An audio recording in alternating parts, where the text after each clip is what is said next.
Hello and welcome, this is Dennis from the VaultForge project. This is the second time I'm uploading this video because I make the decision to remove all pro licensing options from my plugin, so everything is free. All the features you can see here are free, so you can enjoy everything.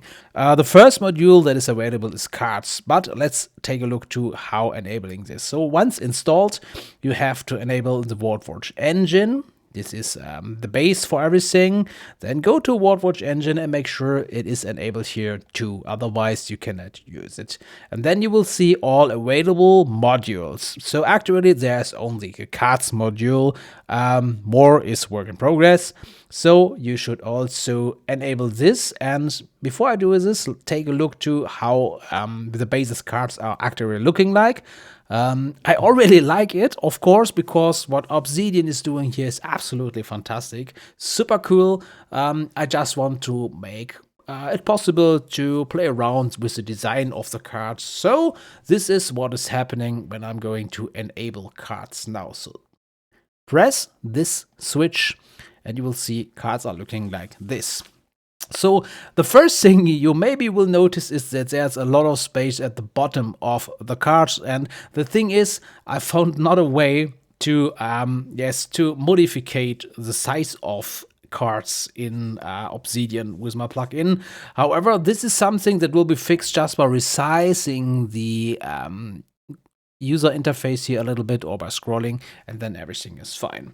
Alright, so another thing is go back to the settings and open VaultForge cards. So all the settings here can be displayed on the right side by enabling that switch here. And then you will find a new settings panel here for VaultForge cards. Open it and you will find all the settings here. Okay, so basically there's something like the radius of the cards you can play around with. You can turn on and off the border of the cards. You can play around with the shadow and the shadow settings here, so there's nothing we need to talk about here. More interesting is color. What I'm actually doing is I'm using conditional coloring of the cards. So first let me say you can play around with the intensity of this card like you want. So 0 means you won't see any tint, but you can make it really colorful. Okay, this is ugly actually, but it depends on how you choose to play around with the colors.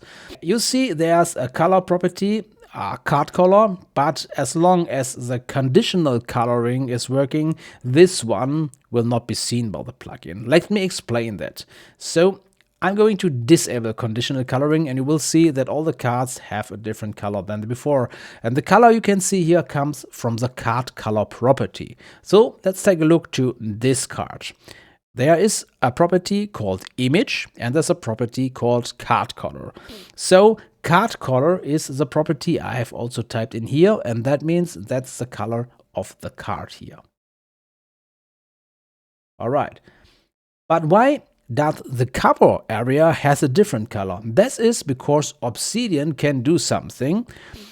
If you use an image as property for images for the cover, you can set it up here in the overview settings of the table. So there is the property, the image property, and that is image. So if there's an image, it will be visible as an image on your card. But if you use RGB value in the image property, like I'm doing it here, then this color will be rendered at the cover. And that's the reason why we have a different color at the cover area of the card than in the content area. So just for you to know. So if you're going to switch to conditional coloring, that works a little bit different because this overrides the cover area. There's a mapping. You can choose your own mapping. Of course, you need a mapping property. So every card here is using the state property. You will find it here. It could be any property you like. And I'm using the amazing metadata menu to have something like a drop-down menu where I can choose what state a project actually has. So you just need to type in the state property into your mapping area.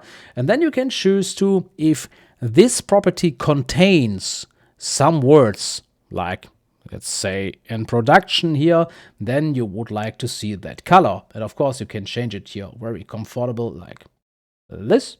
So it becomes in this color and you can make it back orange if you like. So you can play around with all colors and it will work for all of the card. So this is how mapping and conditional coloring is working. You can overlay your cover images with that conditional color. So if you would like to, you can make this. Maybe you will find out that there are some buttons, and these buttons are coming from collapsing. Because I found out sometimes, let's disable this, sometimes you have some text in your nodes that are bigger than a card is. So as example, in this card, we have in the property, this is a really long sentence to test what happens in a card. And as you can see here, it's cropped.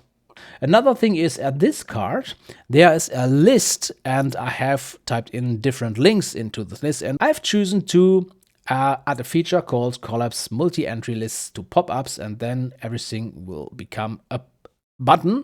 And when you click that button, a pop-up appears and shows you the full content of what was on the property. And for lists, of course, you will see the links, and of course you can click that links to get over there.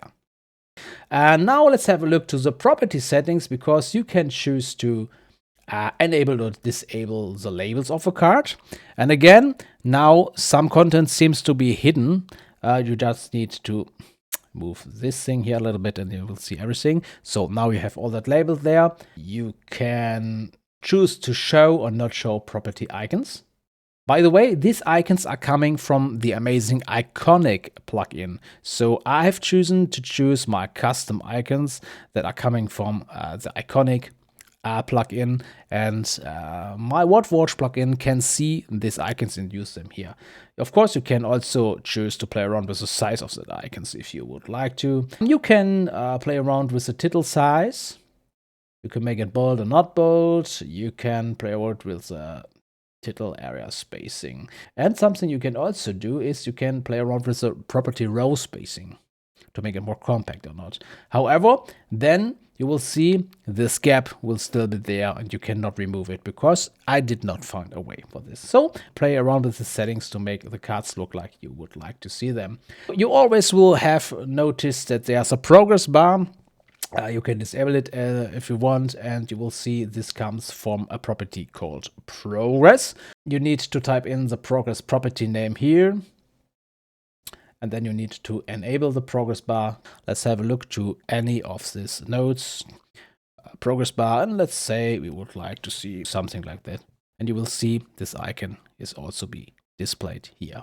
And there's another thing, it's called snap progress bar to header, and this is something special. Let me show you. You can also choose to move the progress bar to any other position on your card.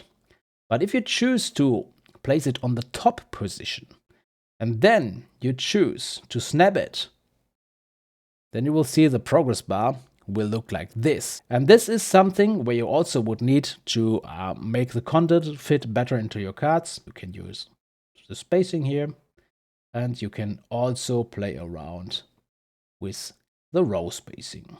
For the progress bar that is snapped, you will find out that you can customize it. So you can choose to use another color, but you can also choose to use conditional coloring. So if you enable adaptive color, this will also use the same mapping that all the cards are using the state property here. You can, if you would like to, enable a person number to be visible just by show person.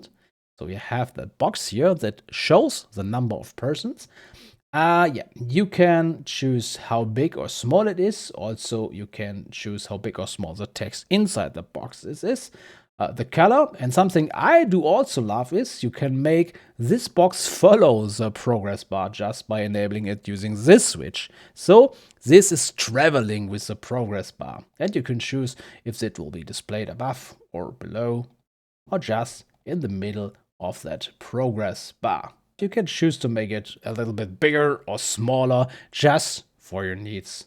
Yeah, so that is actually everything about cards. I know you will find some bugs, I'm sure, and I will try to fix it as soon as you let me know about it. That's all for now. I hope you enjoyed watching this video. Let me know your thoughts about this card plugin. Is this something you love or not? And what is a feature you are missing actually? Thank you for watching, and goodbye.